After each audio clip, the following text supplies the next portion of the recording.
Le LFM présente. Les tutos d'art plastique. Les tutos d'art plastique.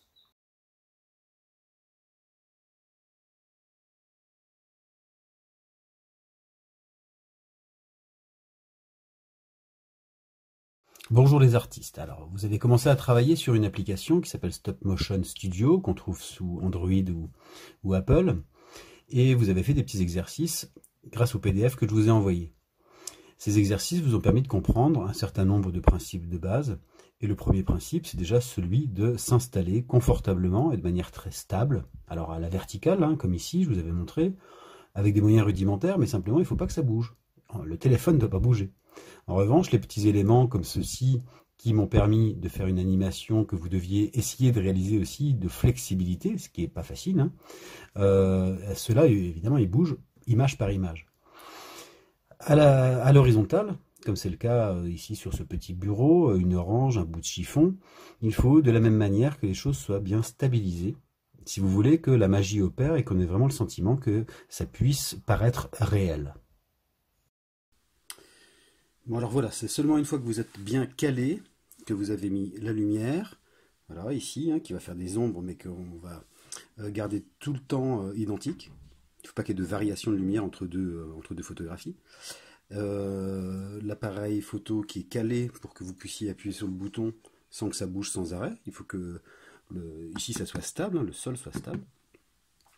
Et puis des acteurs. Alors ici j'ai pris un bout de chiffon et une orange. Mais vous pouvez prendre évidemment absolument n'importe quoi.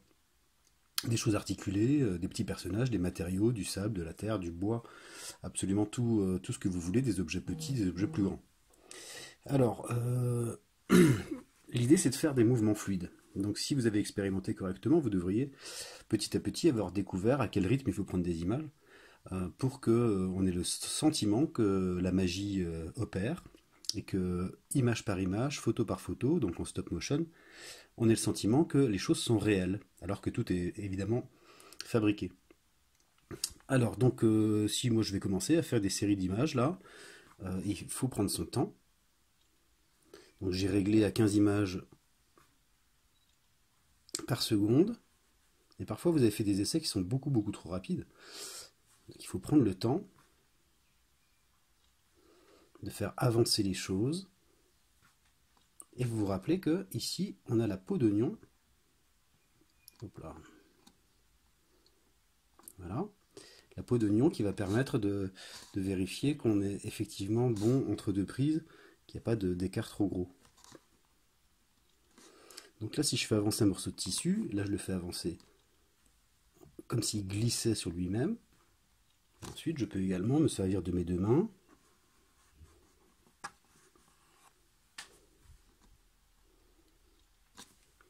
pour tirer d'un côté et maintenir de l'autre. Voilà, on peut vérifier qu'il n'y a pas trop d'écart. Je vais faire des accélérations.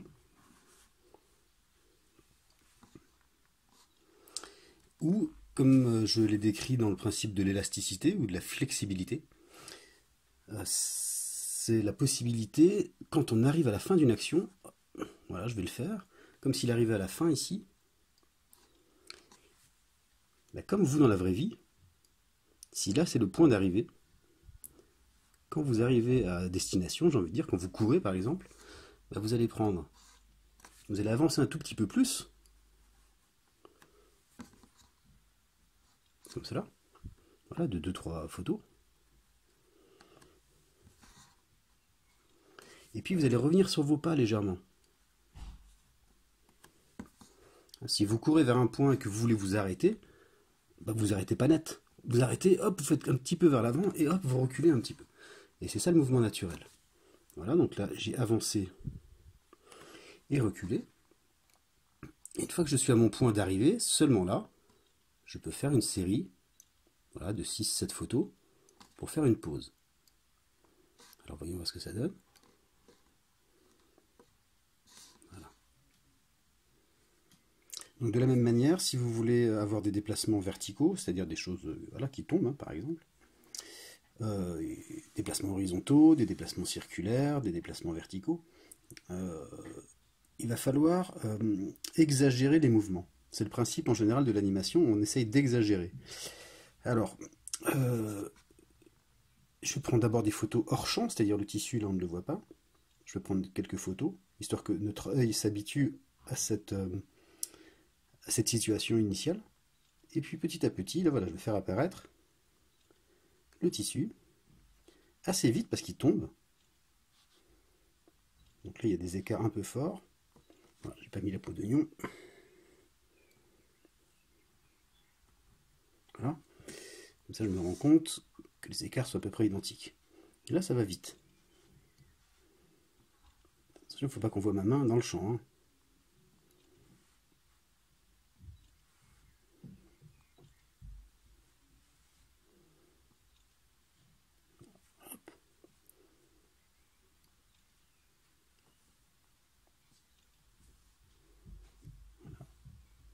Et là, je vais pouvoir exagérer la chute en étirant et en remontant, comme tout à l'heure, quand le personnage arrivait et reculait un peu.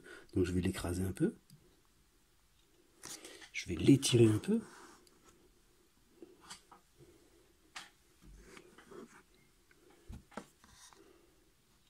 Et je vais même l'étirer beaucoup, comme s'il devenait une flaque. Et l'écraser complètement.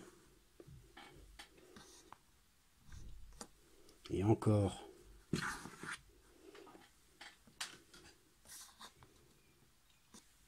Et pourquoi pas encore. Pour enfin le faire revenir un peu sur lui-même, comme s'il rebondissait.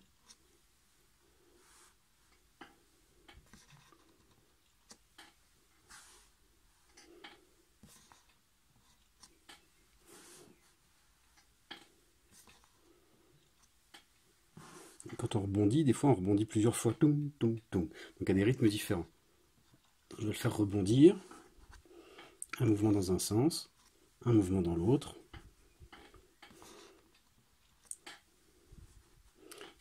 Et je vais réduire l'amplitude petit à petit.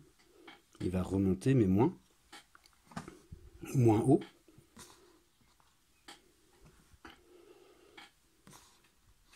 Et puis redescendre encore un peu. Et redescendre encore un peu. Remonter. Remonter. Donc vous voyez, il faut être patient. Et puis il faut tester. Hein. Il y a des choses qui fonctionnent. Il y a des choses qui fonctionnent moins. Et c'est en manipulant que vous allez trouver des systèmes en fonction de votre scénario à vous. Bon, je vais le faire remonter une dernière fois. Ça ne sera pas parfait. Hein. Voilà. Et il va redescendre une dernière fois. Un tout petit peu. Et là, on va faire une pause. 1, 3, 4, 5, 6, 7. Donc là, j'en suis à 53 photos pour ce mouvement-là. On peut voir ce que ça donne. Il faut que je revienne en arrière pour le voir.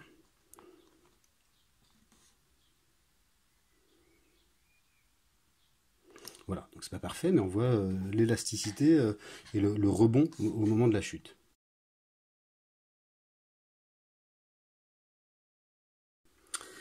Alors allons-y avec un autre objet, là c'est une orange. Encore une fois, hein, attention aux ombres, vous voyez ici il y a des ombres, c'est pas un problème qu'il y ait des ombres. Le problème c'est que si entre deux prises les ombres ont changé, ou la lumière a changé, là on va sentir qu'il y a quelque chose qui est anormal.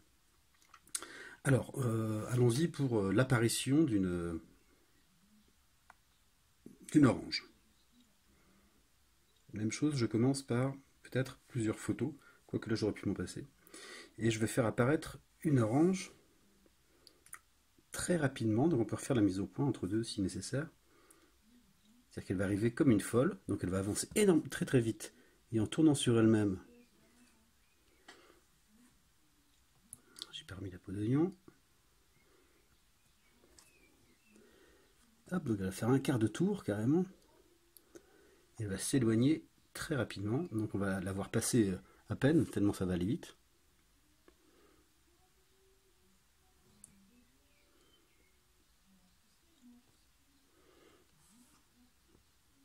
Elle va déjà disparaître.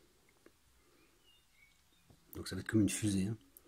On va faire un peu de pause. Elle est sortie du champ à toute vitesse, donc elle est loin. et elle va revenir. Elle aura tourné.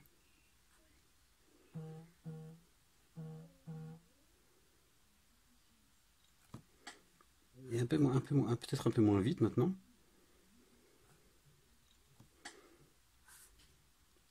Donc il y a moins d'écart, vous avez vu, entre deux prises.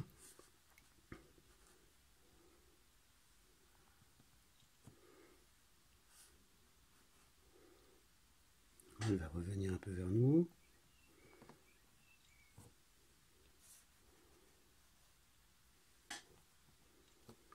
Et encore. Elle sort du champ, donc une série de photos.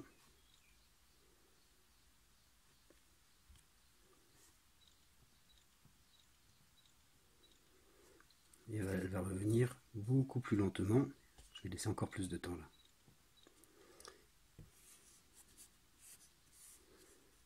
Je vais commencer par l'ombre portée. Et là, on va la faire arriver très progressivement cette fois. D'ailleurs, ça va commencer par l'ombre.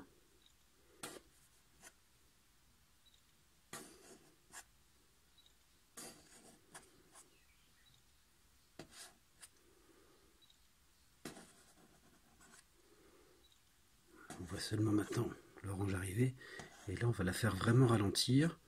Donc elle va avancer en tournant à chaque fois un petit peu, mais beaucoup moins vite que tout à l'heure. Elle avance, elle tourne. Elle avance, elle tourne. Donc l'idée, c'est de reconstituer les mouvements naturels, mais image par image, non pas en filmant, mais en animant des objets inanimés.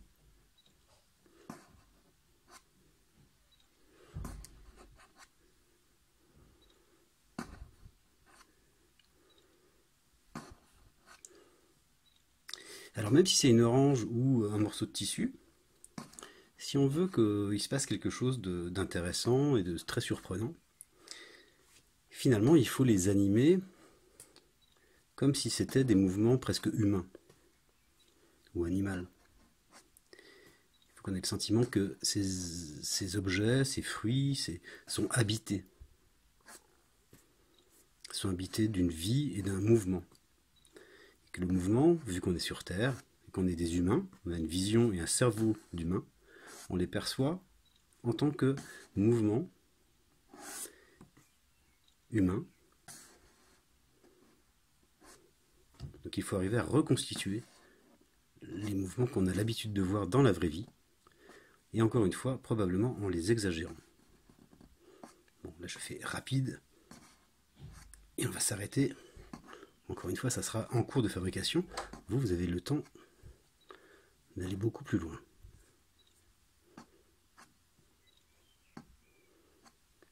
Voilà.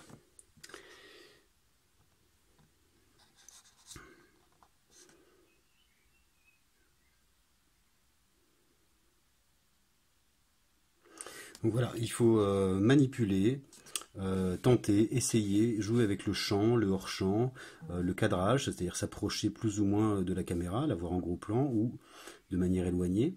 Là, moi je suis en vue frontale, mais vous pouvez également vous mettre en vue verticale, comme je l'avais fait lors sur la fiche des premiers exercices. Ça peut être des personnages plats, c'est pas forcément des objets, ça peut être... Enfin, il y a une multitude de possibilités. Cette multitude de possibilités doit vous permettre d'expérimenter et de trouver des choses qui vont vous permettre de raconter une histoire, de scénariser d'une certaine manière et de réaliser finalement un petit film de 30 secondes. Donc voilà, n'hésitez pas à manipuler encore une fois un maximum de fois pour trouver des solutions pour le film à venir.